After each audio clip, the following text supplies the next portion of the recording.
Bonjour et bienvenue dans cette toute première vidéo de la série OneNote Futé, dans laquelle je vais vous présenter l'essentiel de OneNote en 10 points. Je suis Cyril Seguenot, l'auteur du blog Bureautique Efficace, et j'utilise moi-même OneNote depuis 2006, et c'est un logiciel que j'affectionne particulièrement, et donc c'est pour ça que je suis très heureux de vous le présenter aujourd'hui. Alors, au menu de cette vidéo, nous allons commencer par voir déjà les différentes applications OneNote qui existent, puis la création de notes dans OneNote, ensuite comment accéder à toutes vos notes en un seul point centralisé, comment mettre en forme votre texte dans OneNote, comment intégrer des fichiers externes, puis ensuite comment qualifier vos notes avec des indicateurs, comment rechercher dans vos notes, que ce soit des mots ou des indicateurs, comment revenir en arrière avec les versions de pages, comment restaurer les pages supprimées, et puis pour terminer, comment OneNote s'intègre parfaitement avec OneDrive et tout ce que ça apporte en termes de mobilité et de collaboration avec d'autres personnes. Cette vidéo étant assez longue, si vous voulez accéder directement à un des points particuliers, eh bien vous pouvez consulter l'index de la vidéo qui se trouve dans les commentaires. Allez, sans plus attendre, passons au vif du sujet. Alors, il faut savoir qu'il existe 4 applications OneNote. Donc, une application web, que voici, une application mobile que je ne vais pas vous présenter aujourd'hui, et 2 applications de bureau, dont une spécifique à Windows 10, que voici. D'ailleurs, vous pouvez voir que l'interface est vraiment très similaire à celle de l'application web. Si vous regardez le menu accueil, vous voyez des choses très similaires. Et une 4e application de bureau qui est fournie avec Office jusqu'en version 2016, que voici. Donc cette application-là a une interface plus riche et assez différente des 2 précédentes.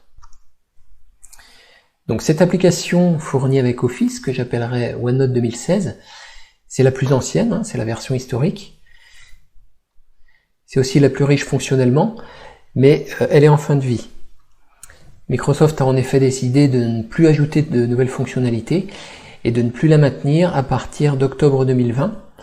Et donc Microsoft va dorénavant mettre tous ses moyens de développement sur cette version pour Windows 10, qu'on appellera OneNote pour Windows 10 ou OneNote tout court. Et de ce fait, c'est cette version que je vais vous présenter principalement aujourd'hui. Alors tout d'abord, qu'est-ce que OneNote ?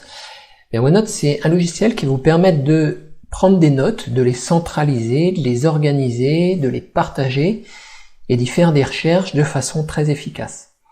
Donc vous prenez des notes dans des pages, ici c'est une page, chaque page a un nom, ici essai. Et dans ces pages, vous pouvez mettre toutes sortes de choses. Vous pouvez mettre du texte, évidemment. Vous pouvez mettre aussi des indicateurs. Vous voyez ici les petites cases à cocher, les icônes, là, c'est des indicateurs. Vous pouvez mettre des images, mais vous pouvez aussi mettre des choses plus évoluées, comme intégrer des fichiers. Par exemple, ici, j'ai un fichier Word intégré. Vous pouvez mettre également des fichiers multimédia. Par exemple ici un enregistrement audio que j'ai fait directement depuis OneNote. Et ici j'ai intégré une vidéo YouTube. Donc c'est un simple lien, mais la vidéo est lisible directement depuis OneNote. Alors dans OneNote, quand on veut prendre une note, eh bien, on peut cliquer n'importe où dans la page. C'est pas comme Word. Par exemple, je peux cliquer ici et commencer à taper. Donc vous voyez que quand je commence à taper, ça crée ici ce qu'on appelle un bloc. Et ce bloc, je peux le déplacer librement dans la page. Et donc je peux créer comme ça autant de blocs que je veux dans ma page. Alors c'est pas une obligation, c'est une souplesse qu'apporte OneNote, mais on peut tout mettre dans un seul bloc si on veut. Par exemple ici, ce bloc-là, si j'appuie Entrée, voilà, il continue de s'étendre et je peux tout écrire dans le même bloc. Une des grandes forces de OneNote, l'un de ses atouts majeurs, et c'est d'ailleurs pourquoi je l'ai adopté moi-même au départ il y a 13 ans de ça, c'est la centralisation des données. C'est-à-dire que toutes vos notes sont centralisés dans une même et seule interface ici. Donc plus besoin d'ouvrir et de fermer des dizaines de fichiers, tout est centralisé à un même endroit. Et donc vos pages sont classées en fait en bloc-notes, en sections et en pages. Donc le niveau le plus haut, c'est le bloc-notes. Donc les bloc-notes apparaissent ici. Donc vous voyez ici, j'ai par exemple 2 bloc-notes. Donc ça, c'est le bloc-notes courant. Ce bloc-notes est divisé en sections. Donc ça, c'est les sections du bloc-notes courant. Si je change ici, j'ai d'autres sections. Et à l'intérieur des sections, on a donc des pages. Donc ça, c'est les pages de la section courante OneNote. Vous voyez, les pages de la section Word. Alors en fait, vous pouvez même aller un peu plus loin que ça en créant des groupes de sections et en créant des sous-pages, mais je ne vais pas vous embrouiller avec ça aujourd'hui. Et donc ce qui est très puissant, c'est qu'on peut déplacer tout ça très librement. C'est-à-dire qu'ici, mes pages, je peux les déplacer entre elles comme ça, mais je peux aussi les changer de section. Voilà, je peux les déplacer d'une section à l'autre, et je peux même les déplacer vers un autre bloc-notes.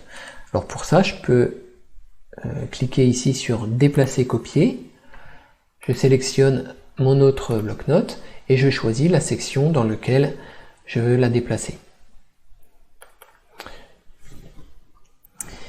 Donc vous voyez que ce système est bien plus souple qu'un ensemble de dossiers avec des fichiers à l'intérieur, parce que tout est visible, on peut consulter tout de suite ce qu'il y a dans une page sans avoir à ouvrir de fichiers, et donc on peut déplacer des morceaux de texte, des pages entières, des sections, etc. Tout ça est vraiment très très souple. Alors pour créer des nouvelles pages et des nouvelles sections, c'est assez simple, vous avez ici les boutons d'ajout en bas. Donc si j'ajoute ici une page, voilà, il y a une page qui s'appelle page sans titre, qui est créée par défaut. Donc ici, je lui mets un titre, et puis je peux commencer à taper. Je peux créer de la même façon une section en cliquant ici sur ajouter une section. Et si je veux créer un nouveau bloc-notes, je déplie ici et je clique sur ajouter un bloc-notes. D'accord ? Donc là, il y a différents modèles de bloc-notes prédéfinis. Donc avec, en fait, chacun a des sections prédéfinies. Bon, ça c'est un petit peu gadget. Voilà, si je crée ici un nouveau bloc-notes, je lui mets un nom et je clique sur créer un bloc-notes. Bon, je ne vais pas le faire ici. Et donc de la même façon, vous pouvez supprimer des pages et des sections. Donc par exemple, pour supprimer une page, vous allez cliquer droit dessus et faire effacer la page. De même sur une section, vous faites un clic droit dessus et puis effacer la section. Par contre, pour les bloc-notes, vous ne pouvez pas les supprimer directement, mais vous pouvez les fermer. Donc quand vous faites un clic droit ici sur un bloc-notes, vous avez ici fermer le bloc-notes. Alors à partir du moment où vous fermez un bloc-notes, il n'est plus visible dans la liste des bloc-notes, mais il est quand même encore présent sur OneDrive si vous voulez le récupérer. Ceci dit, vous pouvez quand même le supprimer définitivement en allant sur OneDrive et en le supprimant. Donc par exemple ici, dans OneDrive, voilà, vous voyez ici la liste de tous mes bloc-notes personnels. Si je veux en supprimer un, eh bien, je le sélectionne ici et je fais supprimer. Ok. Oui, parce qu'en effet, tous les bloc-notes de OneNote sont par défaut stockés dans OneDrive et vous n'avez pas d'autres possibilités.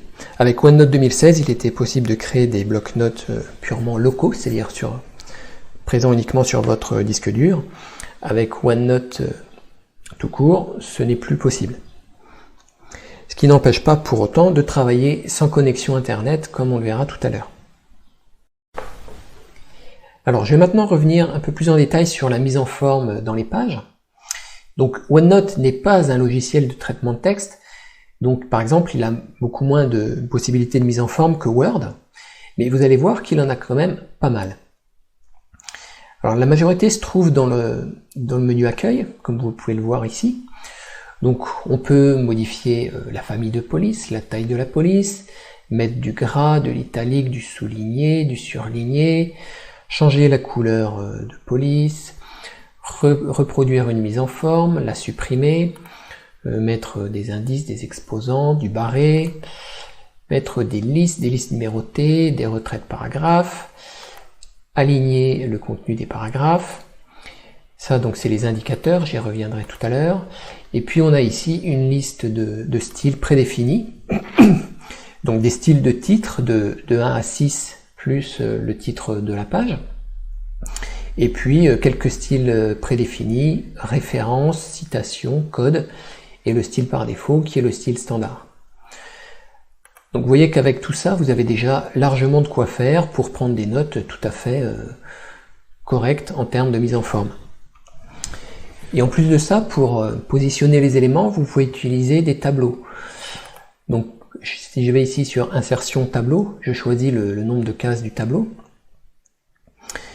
Donc je vais en prendre un par exemple simplement de cases. Je vais mettre ici. Et donc je peux très bien taper du texte comme ça. Et puis du coup ça me permet de positionner du texte sur 2 colonnes. Alors le tableau en plus, vous pouvez choisir ici dans les outils de tableau, éventuellement de ne pas afficher ces bordures. Voilà, comme ça vous permet d'afficher du texte sur 2 colonnes sans voir de bordure de tableau. Et vous pouvez mettre n'importe quoi dans les cases d'un tableau, vous pouvez mettre du texte plus des images, il n'y a pas de souci. Et puis vous pouvez aussi dessiner dans Word, donc via le menu dessin. Donc, vous avez ici quelques formes prédéfinies. Vous pouvez dessiner comme ça avec la souris. Donc utiliser différents pinceaux, différentes couleurs. Et puis vous pouvez également faire des entrées manuscrites. Donc que ce soit pour du dessin ou du texte. Donc si vous avez un écran tactile, vous pouvez tout à fait prendre vos notes avec un stylet par exemple et écrire à la main dans OneNote. En plus, OneNote intègre une fonctionnalité de reconnaissance d'écriture pour transformer votre écriture manuscrite en vrai texte. Alors je vais revenir maintenant un peu plus en détail sur l'intégration de fichiers externes. Donc si par exemple vous suivez un cours ou une conférence et qu'on vous remet à la fin un fichier PDF ou autre, il peut être très intéressant d'intégrer ce fichier directement dans vos notes. Donc pour ça, vous positionnez le curseur à l'endroit où vous voulez, vous faites ici fichier, insertion fichier, vous récupérez votre fichier, et voilà, le fichier est directement intégré dans la note. Et ce qui est bien, c'est que vous pouvez l'ouvrir directement depuis ici. Donc je double-clique là, et donc le fichier s'ouvre dans Word, comme ça, directement. Voilà, donc vous pouvez tout à fait l'éditer. Si je l'édite ici, que je l'enregistre, eh bien les informations seront bien enregistrées ici. Donc ça, c'est vraiment très pratique. Alors vous pouvez également insérer des impressions de fichiers. Si par exemple vous avez un fichier PDF, vous pouvez insérer son contenu directement dans la note. Donc je vais faire ici impression. Je vais prendre un fichier, je fais ouvrir et vous voyez que le fichier est transformé en fait en impression directement. Bien pratique aussi. Alors concernant le stockage, en fait, il faut savoir que dans les options de OneNote, ici, dans les paramètres options, vous pouvez choisir la façon dont vont être stockés ces fichiers joints. Ici, avec cette option des pièces jointes. Donc il vous propose enregistrer des pièces jointes dans OneDrive, où vous pouvez les modifier et les partager. Désactiver cette option pour joindre les fichiers dans OneNote sous la forme d'une copie locale. Donc c'est-à-dire que si vous cochez cette option, les fichiers seront stockés de façon séparée de vos blocs-notes, et donc vous pourrez les consulter séparément sur OneDrive. Bon, c'est pas obligatoire, c'est une option possible si vous travaillez notamment à plusieurs, c'est surtout ça l'intérêt. Voilà, donc concernant l'insertion de fichiers multimédia, donc vous pouvez insérer des images, des vidéos, de l'audio. Donc les images, vous pouvez les insérer à partir d'un fichier sur votre disque dur, ou bien allez les chercher directement en ligne. Donc comme ça, vous spécifiez, vous faites une recherche, je sais pas, tac, par exemple ici. Voilà, puis vous pouvez récupérer comme ça des images à insérer dans votre document. Voilà, ici. Donc ça, c'est très pratique également. Vous pouvez aussi insérer des images directement à partir de votre appareil photo. Donc si vous êtes sur une tablette, par exemple, c'est très pratique. Les vidéos en ligne, donc de la même façon, vous allez taper ici l'URL d'une vidéo YouTube, par exemple. Vous faites OK, et puis donc cette vidéo se retrouve intégrée dans votre document sous la forme suivante. Vous avez l'URL ici, plus la vidéo en dessous qui est accessible directement et lisible directement dans OneNote. Voilà, là il est en train de la lire. Bonjour, je suis Cyril Sedenet. Voilà. Et puis concernant l'audio, donc vous pouvez prendre des notes audio, pardon. C'est-à-dire que vous pouvez vous servir par exemple de OneNote sur votre smartphone comme d'un dictaphone. Donc vous cliquez ici sur audio et puis là donc OneNote est en train d'enregistrer là ce que je suis en train de dire. Voilà, j'arrête l'enregistrement et donc le fichier audio est intégré ici directement. Donc de la même façon que la vidéo, je peux le lire directement dans OneNote ici en cliquant sur lecture. Et puis là, donc OneNote est en train d'enregistrer là ce que je suis en train de dire. Voilà. Donc vous voyez énormément de possibilités en termes d'insertion de fichiers externes, que ce soit des fichiers de texte ou bien multimédia. Alors un point maintenant sur les indicateurs.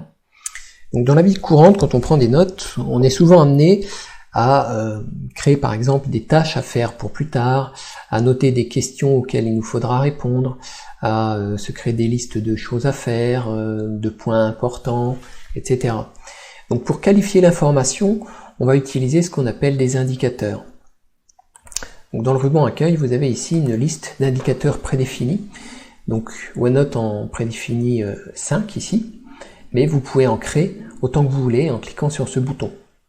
Donc par exemple pour vos listes de choses à faire, eh bien vous cliquez sur la case à cocher. Donc c'est ce que j'avais fait ici plus haut. Voilà, prendre rendez-vous chez le coiffeur, je clique sur la case à cocher et ça me crée donc une coche ici, enfin une case, et puis je peux la cocher quand la tâche est faite. De la même façon, en fait, quand je veux créer une question à laquelle je devrais répondre, je vais cliquer ici sur l'indicateur question. Alors je peux recliquer dessus pour l'enlever. Voilà. Et donc si ces indicateurs ne sont pas suffisants, vous créez ici un nouvel indicateur. Alors je vais en mettre un par exemple que je vais appeler commentaire. Vous pouvez choisir parmi une liste de petites icônes prédéfinies. Alors vous avez une liste plus grande ici. Donc voilà, il y a pas mal de choses. Ok, je vais prendre ça par exemple. Tac. Je peux l'appliquer sur un texte comme ça, sans problème.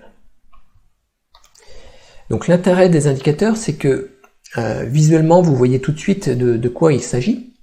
Et puis surtout, vous allez pouvoir faire des recherches par indicateur, de façon, par exemple, à retrouver toutes les tâches que vous avez à faire. J'en viens donc maintenant à la recherche. Donc la recherche, c'est une autre fonctionnalité majeure de OneNote, un de ses atouts vraiment majeurs, avec la centralisation. Parce que vous allez pouvoir rechercher dans l'ensemble de vos blocs-notes en une seule fois, alors qu'avec des fichiers, c'est beaucoup plus difficile de rechercher dans plusieurs fichiers à la fois. Donc pour faire une recherche, on clique ici sur le petit bouton loupe, et on a ici une zone de recherche. Donc on peut taper différentes choses, on peut taper un mot tout court. Donc je tape et je tape sur entrée. Donc on peut chercher l'étendue dans laquelle on veut faire cette recherche, soit la page active, soit la section active, soit le bloc-notes actif, soit l'ensemble des blocs-notes, ce qui est vraiment très pratique. Et donc les résultats de recherche s'affichent ici en dessous. Donc en l'occurrence, j'ai un seul endroit où il est présent, c'est ici. Et donc les mots trouvés sont surlignés comme ça ici, en jaune. D'accord ? Alors si je tape un mot qui est présent dans plusieurs pages ou bloc-notes, donc voilà en fait ce qui s'affiche, hein, on a toutes les pages différentes qui comprennent ce mot, et dans chaque page le mot est surligné en jaune. Donc ici, voilà, on va retrouver, alors il peut s'agir d'un morceau de mot, hein, comme vous le voyez ici. Voilà, tac, il se positionne tout de suite dessus. Pareil ici, donc vous voyez, c'est vraiment très pratique à utiliser. Alors si jamais vous avez, si vous voulez rechercher une expression qui comprend plusieurs mots, eh bien vous pouvez la mettre entre guillemets comme ça. Par exemple, une appli.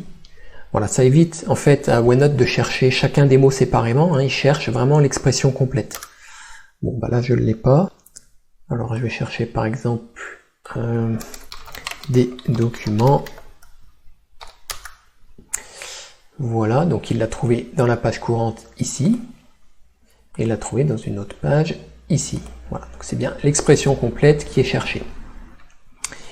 Et une autre application très intéressante de la recherche, comme je vous le disais tout à l'heure, c'est la recherche par indicateur. Donc si par exemple vous recherchez toutes les questions que vous avez notées dans vos notes, eh bien vous allez ici dans la zone de recherche et vous tapez par exemple question. Alors je commence juste à saisir le mot et vous voyez qu'il y a une autocomplétion qui est faite. Donc vous voyez qu'il a trouvé un indicateur qui s'appelle question, donc vous pouvez cliquer dessus, ça le met entre double cotes. Et puis là vous voyez l'onglet indicateur, et donc le résultat de la recherche avec toutes les pages qui contiennent un indicateur question. Donc c'est vraiment très pratique, et puis donc vous pouvez faire ça avec les autres indicateurs, par exemple affaires.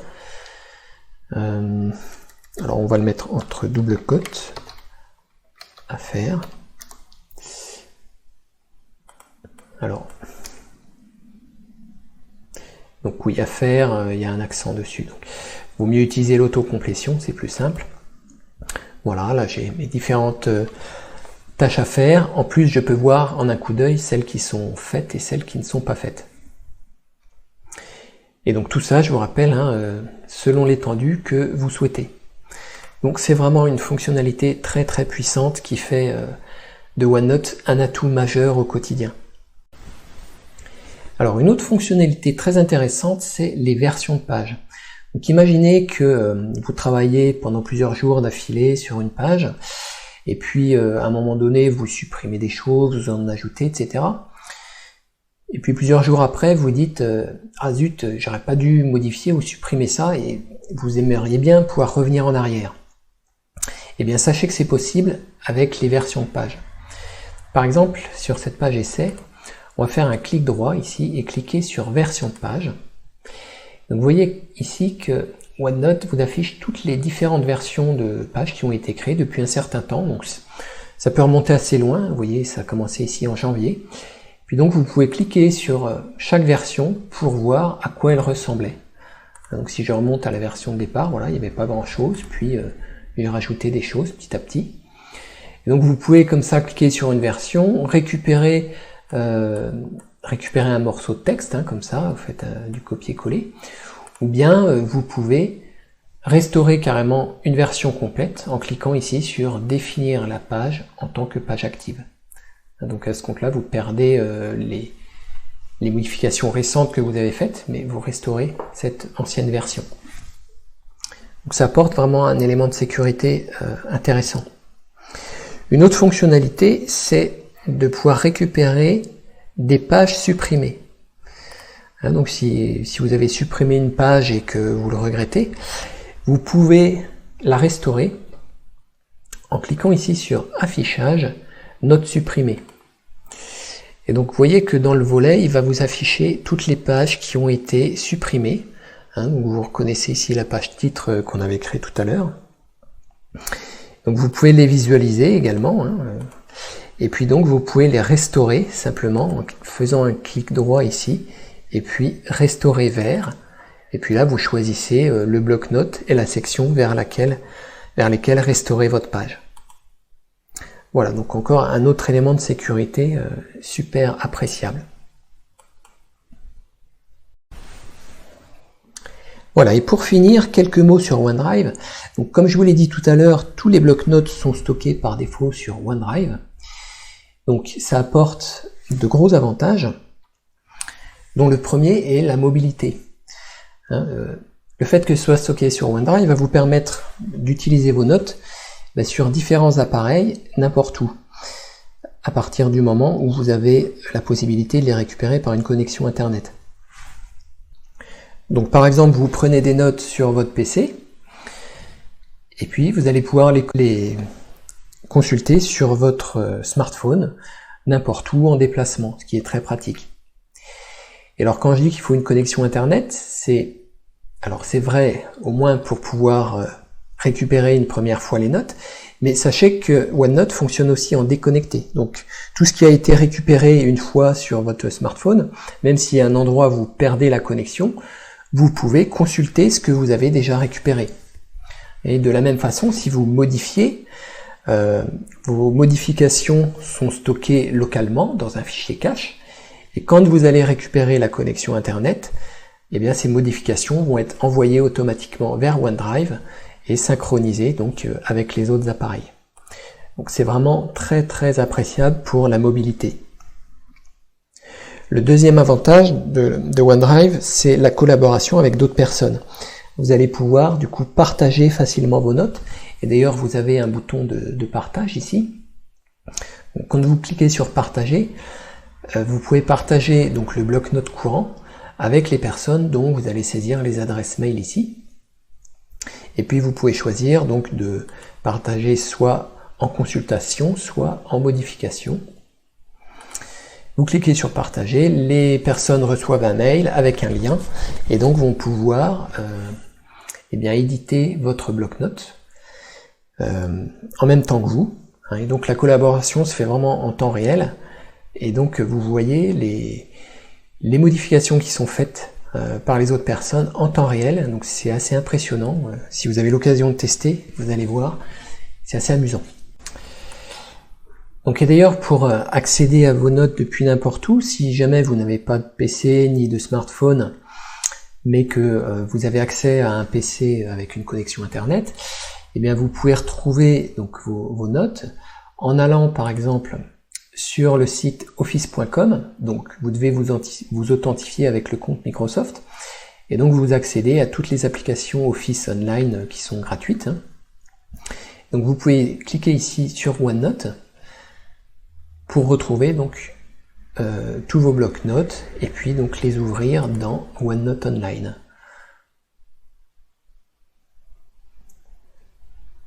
Voilà, donc on retrouve bien exactement la même chose que ce qu'on a en local.